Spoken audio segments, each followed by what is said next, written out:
इति श्री महाभारत कथा प्रारंभ। दो दल बन जाएंगे कौरव पांडव, अब बीच में फंसे रहोगे आप।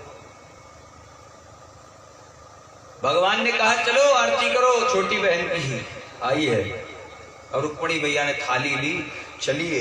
इधर जाम्बवती मैया खड़ी हैं द्वार पर, और भगवान जैसे ही आगे बढ़े तो रुक्मिणी मैया से बोले सुनो एक और चीज सुनो, तुमसे बहुत ज्यादा सुंदर है, इसके चरणों की धूल के बराबर भी नहीं हो तुम। बस अब मैया की भ्रकुटी टेढ़ी हो गई, अब मैया को क्रोध आ गया। अच्छा, मोहे न नारी नारी कह रूपा। एक स्त्री कभी दूसरी स्त्री के स्वरूप को, रूप को देख करके मोहित नहीं हो सकती, उसकी प्रशंसा नहीं कर सकती है। तो मैया भी तो नारी है। गई है द्वार पर, अब आरती करते जा रही, मन ही मन में सोच रही हमसे ज्यादा सुंदर है ये, है? और फिर जैसे ही आरती करी तो भगवान ने जाम्बवती मैया से इशारा किया, पैर छुओ आशीर्वाद लो। अब देखिए मैया ने कितना सुंदर आशीष दिया है। मैया सुशील है, पतिव्रता है, धर्मपरायण है, उदार हृदय की है रुक्मिणी मैया। तो जैसे ही जाम्बवती मैया झुकी तो मैया ने ये नहीं कहा कि तुम सुंदर हो तो बदसूरत हो जाओ, या हमसे बुरी दिखने लगो ना। जैसे ही जाम्बवती मैया ने चरणों का स्पर्श किया, रुक्मिणी मैया के मुख से निकला है, देहि सौभाग्यमारोग्यम देहि में परमं सुख, रूपम देहि जयम देहि यशो देहि विशो देहि। जैसी हम हैं वैसी बन जाओ, अर्थात जैसे हम अपने ठाकुर की दासी हैं वैसा ही स्वरूप तुम्हारा भी हो जाए, ना हमसे कम रहो ना हमसे ज्यादा हो।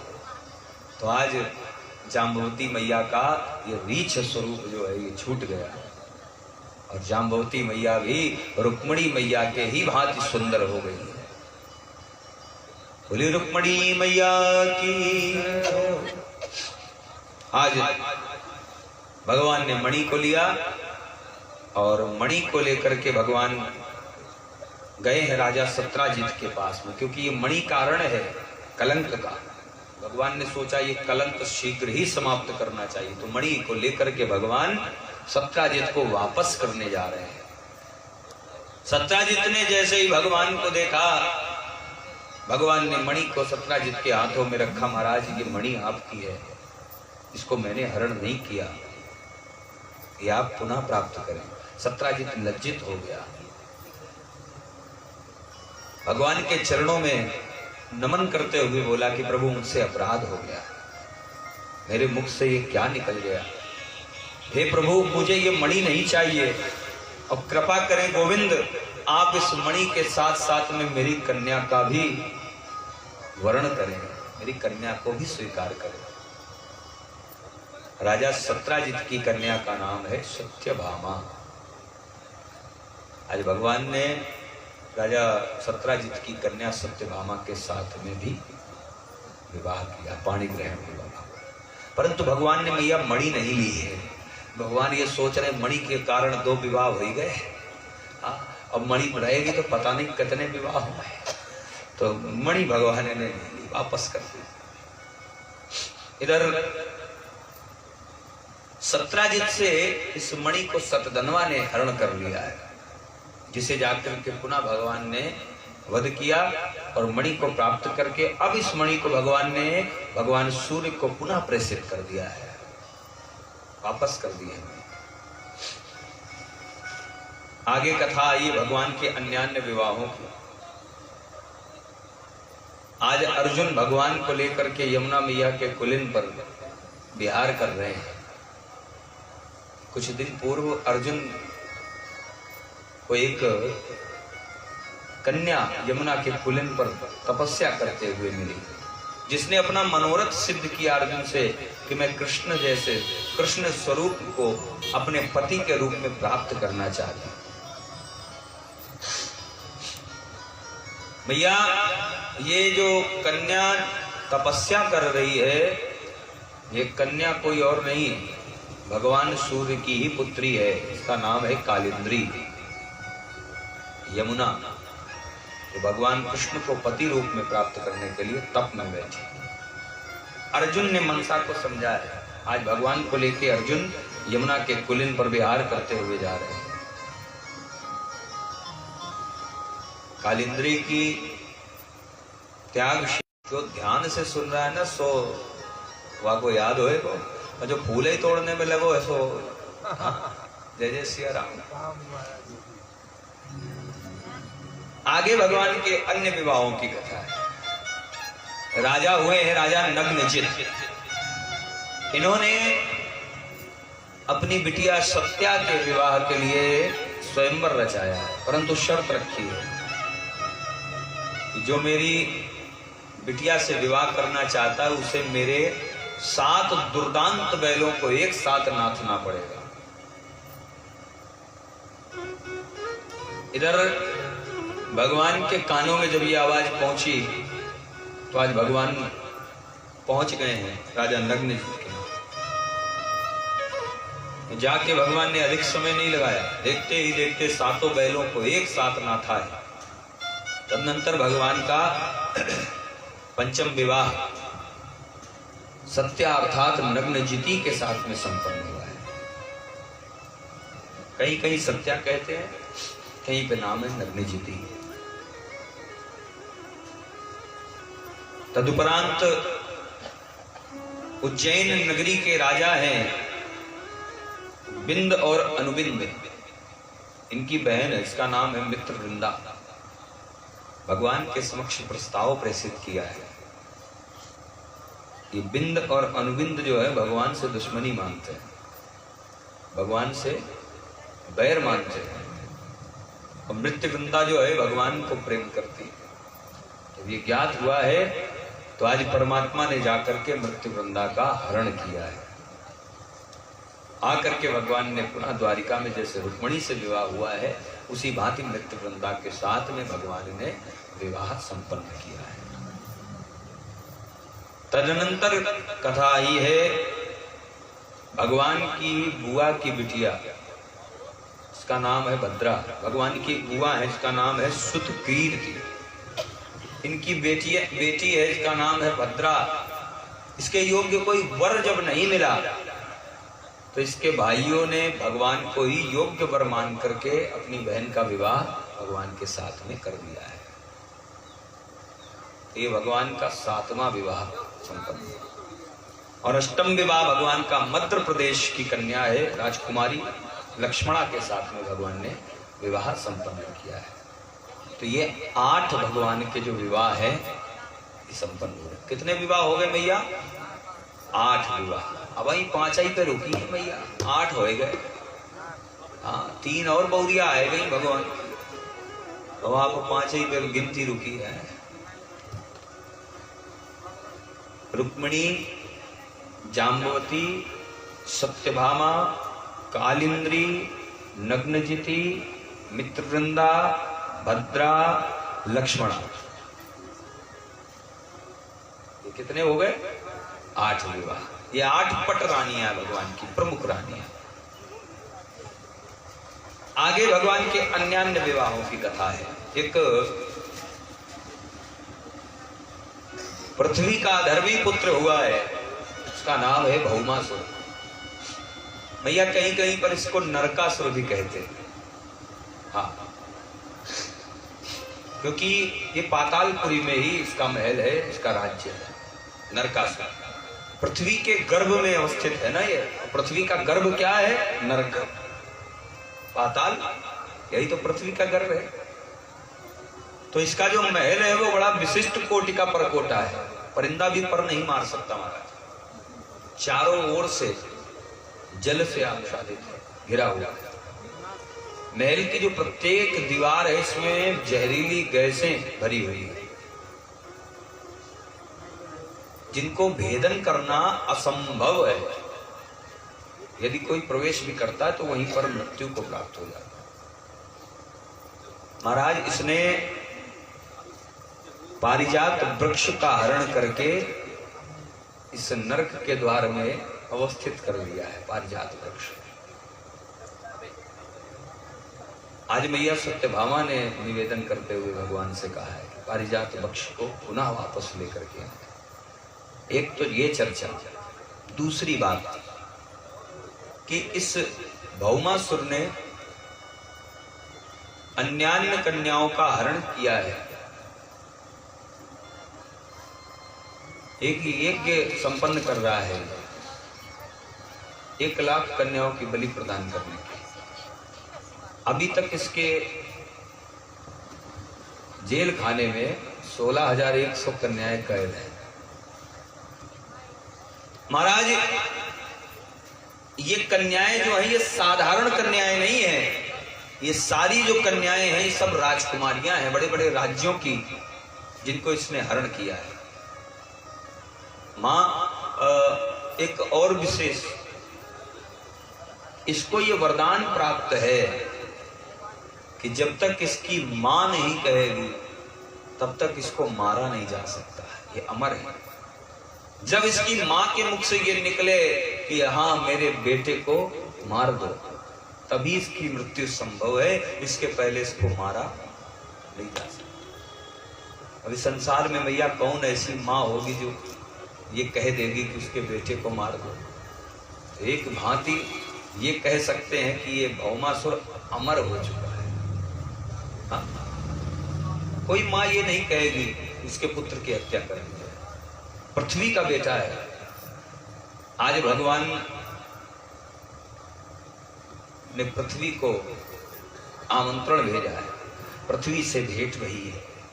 निवेदन करते हुए भगवान पृथ्वी से चर्चा कर रहे हैं, इस संसार में जितने भी प्राणी हैं ये तुम्हारे पुत्र के कारण आतंकित है, कष्ट में है, दुख में है। एक बेटे के कारण मैया तुम्हारे सारे बेटे कष्ट में हैं, क्योंकि हम सभी धरती को मां कहते हैं ना। इसने पापाचार मचा रखा है, ना जाने कितने माओं के कोख को इसने उजाड़ दिया है। ऐसी दृष्टि में तुम क्या कहना चाहोगी? पृथ्वी ने कहा कि ऐसे बेटों से तो अच्छा है मां बांझ ही बनी रहे। समाप्त कर दो मेरे पुत्र को। आज पृथ्वी मैया ने अपने हृदय पर पत्थर रख करके ये बात कही है मां कि ऐसे बेटे से तो अच्छा है कि मैं बांझ हो जाऊं, बांझ कहलाऊं। मैया तभी से हम सब पृथ्वी को, धरती को धरती मां कहते हैं, क्योंकि उस मां ने अपने स्वयं के जाए हुए बेटे की बलि दे करके हम सभी की रक्षा की। मां का परम धर्म है। और देखिए इतना सब होता है, सुबह से शाम तक ना जाने कितने बार हम मल मूत्र विष्टा का त्याग करते हैं पृथ्वी पर। मां का स्वभाव क्या होता है? अगर बेटा मां के ऊपर मल का त्याग कर दे, मूत्र त्याग कर दे, तो क्या मां उसे मारती है? क्या मां जंघा को काट के फेंक देती है? नहीं। मां क्षमाशीलता वाली है, समाधान देती है, माफ कर देती है। और धरती मैया के ऊपर हम सुबह से शाम तक नाना प्रकार के प्रत्याहार थूकते हैं, चलते हैं। अनायास बैठे हैं तो क्या कर रहे, एक लकड़ी लेकर के खोदने लग गए, क्या क्या नहीं करते। और फिर भी मैया इन सब को सहन करती है।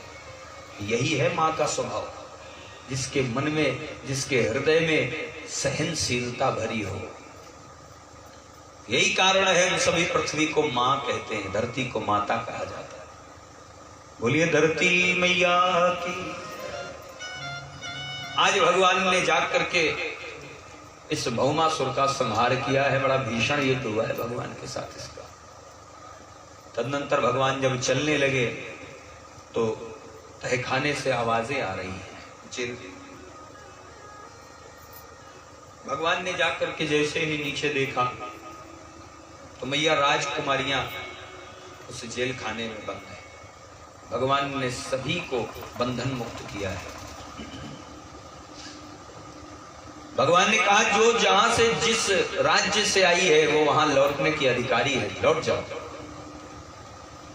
यदि जा नहीं सकती तो मुझे बताएं, मैं आपको वहां पर पहुंचाने की व्यवस्था करूं। राजकुमारियां भगवान से निवेदन कर रही हैं, प्रभु अब हम कौन सा मुंह लेकर के अपने राज्यों को वापस जाएं? हमारे पिता, हमारे भाई, हमारे घर के लोग भी हमको कभी भी स्वीकार नहीं करेंगे। स्त्री एक दिन भी यदि अपने घर से रात्रि पर्यंत बाहर रहती महाराज तो उसके ऊपर आरोप प्रत्यारोप लगने लगते हैं। और हम तो इतने वर्षों से इस भौमासुर की कैद में हैं, हमारे घर वाले हमें स्वीकार नहीं करेंगे। अरे ये संसार इतना विषम है भैया कि स्वयं मर्यादा पुरुषोत्तम भगवान श्री राम जी ने भी सीता जी से अग्नि परीक्षा मांग ली है, तो ये सांसारिक ये हमको छोड़ेंगे क्या? ऐसी परिस्थिति में तो हम सभी को मृत्यु का वर्ण करने के अतिरिक्त कोई उपाय शेष नहीं है। तो इससे अच्छा गोविंद हम अपने प्राणों का ही परित्याग करें। अब आपकी शरण में आ गए हैं, आप राखो या तो मर जाने दो। सब कुछ आप ही के चरणों में है, समर्पण कर दिया है स्वयं को गोविंद। आज भगवान ने मैया शरण में आए हुए को प्रत्येक पल भगवान स्वीकार करते हैं। शरणागत दीनार्थ परित्राण परायण, शरणागति आ गया, भगवान ने उसे स्वीकार किया है। रावण का भाई, शत्रु का भाई विभीषण चल करके भगवान के शरण में आया है। भैया भगवान ने उसे कितने प्रेम भाव से स्वीकार किया, लंकापति कह करके संबोधित कर दिया। तो शरणागति की भगवान ने सदैव रक्षा की। आज भगवान ने सभी 16,100 कन्याओं के साथ में विवाह किया है एक साथ। तो मैया कुल मिलाकर के भगवान के 16,108 विवाह संपन्न हो गए। बोलिए कृष्ण कन्हैया लाल की जय हो। अब मैया प्रत्येक रानी से भगवान के 10-10 बेटे हुए और एक एक बिटिया हुई। तो कितनी बेटियां हुई भगवान के? 16,108। इतनी तो बेटियां भाई, जितनी रानियां उतनी बेटियां, एक एक भाई तो एक एक। भगवान कहते हैं कि प्रकृति से जितना भी लो भैया उतना तो प्रकृति को वापस ही करो। अगर एक की कन्या का दान लेके आए हो तो कम से कम एक कन्या का दान तो करो ही करो जीवन में। कहते हैं जिस कोख से कन्या का जन्म नहीं होता माँ, वो कोख कभी पवित्र नहीं मानी गई। जिस घर में बेटी नहीं होती वो घर स्मशान की भांति होता है। हाँ? जिस घर में, जिस कुल में कन्या का जन्म होता महाराज, उसकी 21 पीढ़ियां तरती हैं, 21 पीढ़ियां तर जाती हैं। 7 पूर्व की, 7 आने वाली और 7 ननिहाल पक्ष की, 21 पीढ़ियां तरती हैं। इतनी बेटियां सौभाग्यशालिनी होती हैं कन्याएं। अच्छा बूढ़ी बूढ़ी माताएं, बहू का विवाह होके आया, बेटे का विवाह, बहू आई तो एक ही उनके मन में चिंता रहती है कि बस नाती हो जाए।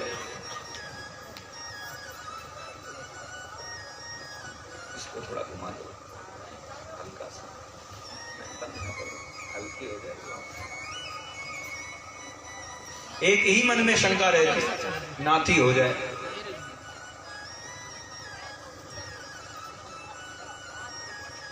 परंतु भैया वो माताएं भूल जाती हैं कि वो भी कभी किसी की बिटिया रही होगी। अगर उनके परिवारी जनों ने ये सोच लिया होता कि हमें बेटी नहीं बेटा चाहिए तो संभवतः आज वो इस संसार में नहीं होती। जो दादी बनी बैठी हैं, बहू से पोते की मांग करती है, अरे बेटा बेटी सब एक बराबर है मैया। आज बेटियां क्या नहीं कर रही हैं। बेटियां चांद तक पहुंच गई हैं, IAS PCS। हाँ, अब तो बॉर्डर पे खड़ी होकर के दुश्मनों के ऊपर गोलियां भी दाग रही हैं। हाँ, तो बेटियां क्या नहीं कर रही हैं। बेटियों को बस पंख लगाने की जरूरत है, ये बेटों से ज्यादा ऊंचा उड़ के दिखाएंगे आप। हाँ, समाज है ना, समाज बेटों को ज्यादा तवज्जो देता है।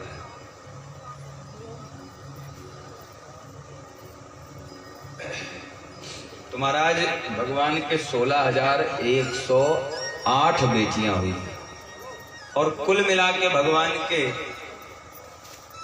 10-10 बेटे हुए प्रत्येक रानी से।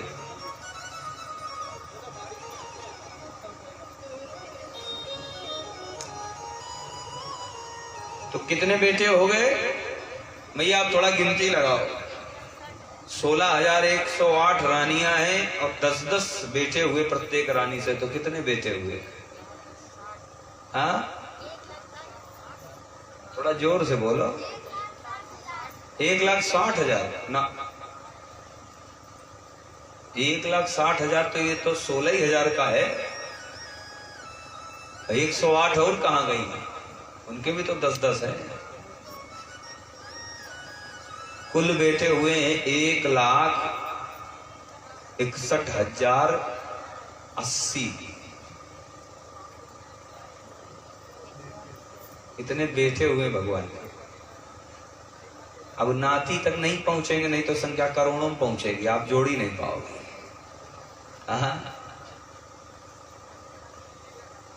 आगे कथा आई मैया भगवान के पौत्र, भगवान के नाती प्रद्युम्न जी के पुत्र अनिरुद्ध की।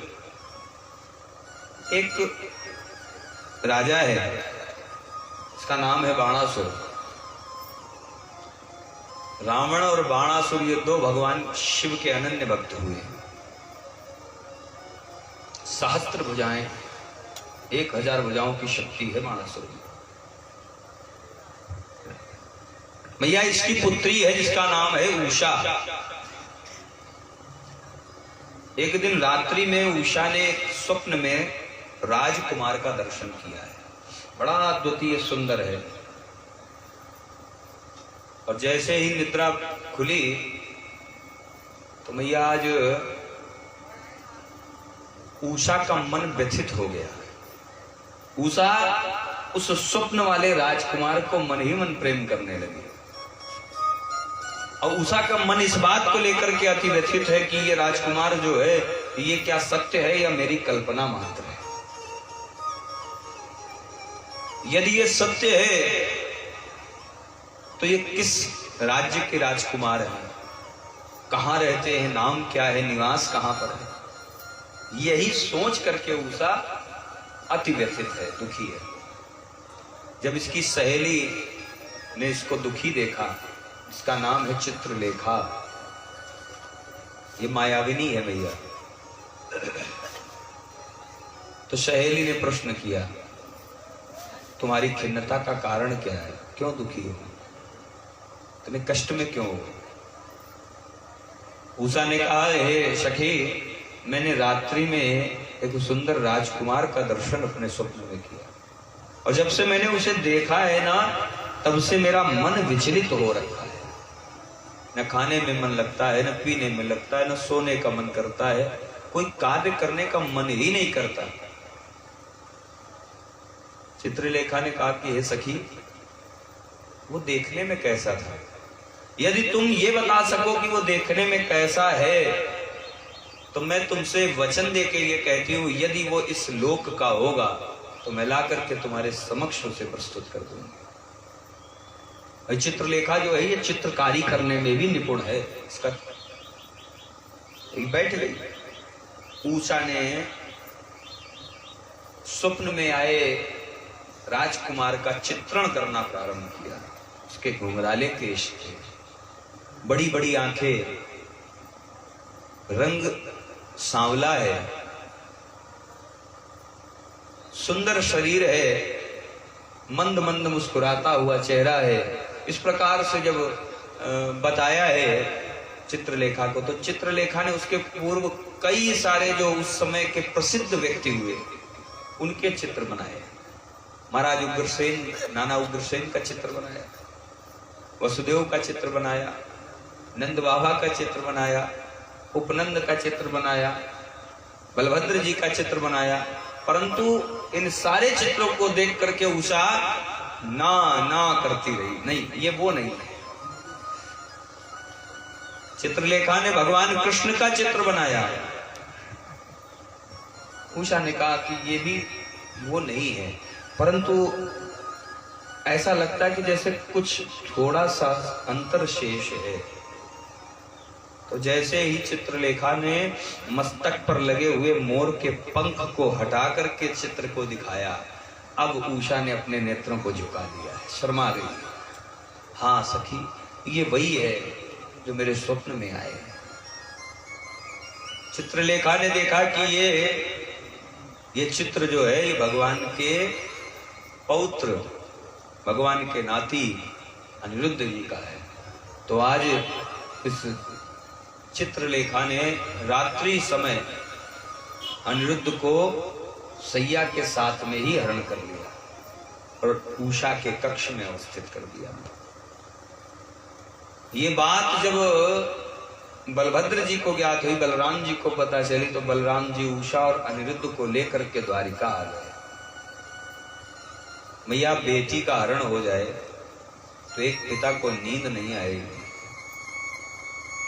एक दो घंटे की बात अगर हो, बेटी कहीं अगर बाजार चली जाए और आने में देर हो जाए तो माता पिता का मन जो है वो विचलित होने लगता है, कहाँ रहेगी। बेटा सुबह से शाम तक ना आवे तो अलग की बात है, पर बेटी के लिए माँ बाप गंभीर होते हैं। और यहाँ तो उषा गायब हो गई घर से, ज्ञात हुआ है बाणासुर को। तो आज बाणासुर ने रणघेरियां फूंक दी, युद्ध के लिए उतर पड़ा है भगवान कृष्ण के साथ। भगवान भी आज रणभूमि में आ गए हैं चक्र सुदर्शन को लेकर के। बड़ा भीषण युद्ध हो रहा है बाणासुर के साथ में। एक एक करके भगवान ने चक्र सुदर्शन के माध्यम से बाणासुर की सहस्त्र भुजाओं को छेदन करना, काटना प्रारंभ कर दिया। जब स्वयं को हारता हुआ देखा है बाणासुर ने, तो भगवान भोलेनाथ का चिंतन किया, अपने प्रभु, अपने आराध्य, अपने इष्ट को बुलाया है कि प्रभु अब दौड़िए, अब आइए, आपके दास का जीवन संकट में है।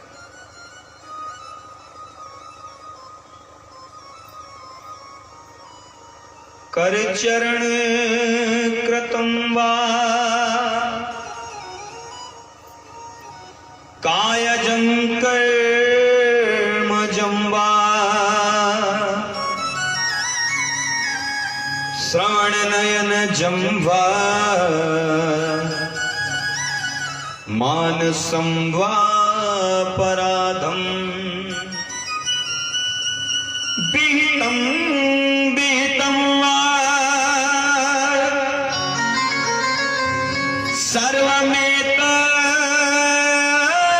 सर्वमेतच्छमस्ये जय जय करुणाब्धे श्री महादेव शंभो। हे भोलेनाथ, अब दौड़िए, अब आइए प्रभु, अब मैं हार गया। जब तक शक्ति रही तब तक लड़ा है, जब हारने लगा तो भगवान को बुला लिया। बाबा भोलेनाथ अपने भक्त की रक्षा के लिए हाथ में त्रिशूल लेकर के कूद पड़े रणभूमि में। एक बार भी बाबा भोलेनाथ के मन में ये नहीं आया कि सामने जो खड़ा है, जिससे युद्ध करने जा रहा हूं, वो कौन है। वो जो मेरे हृदय में बसता, वो जिसका मैं प्रतिपल चिंतन करता, वो जो मेरा आराध्य है, वो जो मेरा इष्ट है, एक बार भी बाबा के मन में नहीं आया। आज भक्त की रक्षा सर्वोपरि है, अपने भक्त के जीवन की रक्षा सर्वोपरि। कूद पड़े बाबा रणभूमि में। बड़ा भीषण युद्ध प्रारंभ हो रहा है कृष्ण कन्हैया लाल का और भगवान भोलेनाथ का। देखिए कहाँ जन्म हुआ बाबा का, कन्हैया सरकार का, तो बाबा दर्शन के लिए गए। आज उन्हीं के साथ में युद्ध की स्थिति बन गई है। कारण मात्र भक्त की रक्षा। अपने भक्त की रक्षा के लिए बाबा सदैव तत्पर रहते हैं। भोले बड़े दयालु, हाँ, इनसे दयालु और कोई नहीं है। कब रीझ जाएं आपके, किस गुण पर आपके रीझ जाएं।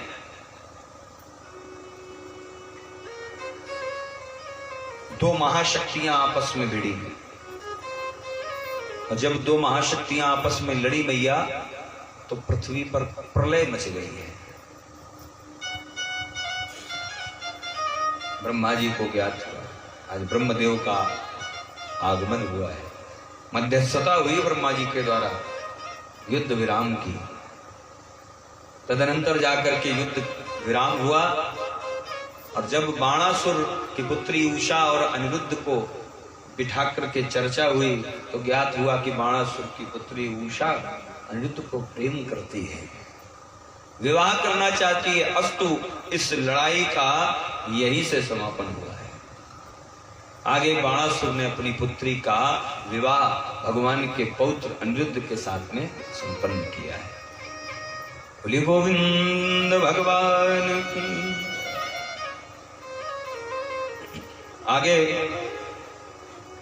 भगवान ने द्विविध वानर का उद्धार किया है। बलभद्र जी के माध्यम से इस बंदर को भी परम धाम की प्राप्ति कराई गई है। बंदर ये जो है द्विविध, ये भौमासुर के सखा सुग्रीव का मंत्री है। आकर के भगवान के बागीचे में पेड़ों को, फलों को, वृक्षों को तोड़ रहा है। भगवान को ज्ञात हुआ, भगवान स्वयं नहीं गए, क्योंकि जानते हैं भगवान ने बलभद्र जी को भेज दिया है। बंदर जो है ना, ये शरारती होता है, उद्दंड होता है, और उद्दंड व्यक्ति के साथ में बल का प्रयोग ही करना चाहिए। हाँ, जो शरारती व्यक्ति हो उसको आप एक बार दो बार समझाओगे, उसकी समझ में नहीं आएगा। जब तक आपके हाथ में लाठी नहीं होएगी ना मैया, तब तक वो मानेगा नहीं। जितना टेढ़ा हो, कोई टेढ़ा व्यक्ति हो और लेके खड़े हो जाओ, तो फिर देखो भैया भैया करके बात करेगा। तो बलभद्र जी को प्रेषित किया भगवान ने, जाइए बंदर है, इस बंदर को, इस वानर को आप ही सीधा कर सकते हो। बलभद्र जी ने जाकर के आज इस द्विविध का वध किया है, परम धाम की प्राप्ति। आगे कथा ये है, करुष देश का राजा है, इसका नाम है पौंड्रक। ये भगवान की प्रसिद्धि को देख करके स्वयं भी प्रसिद्ध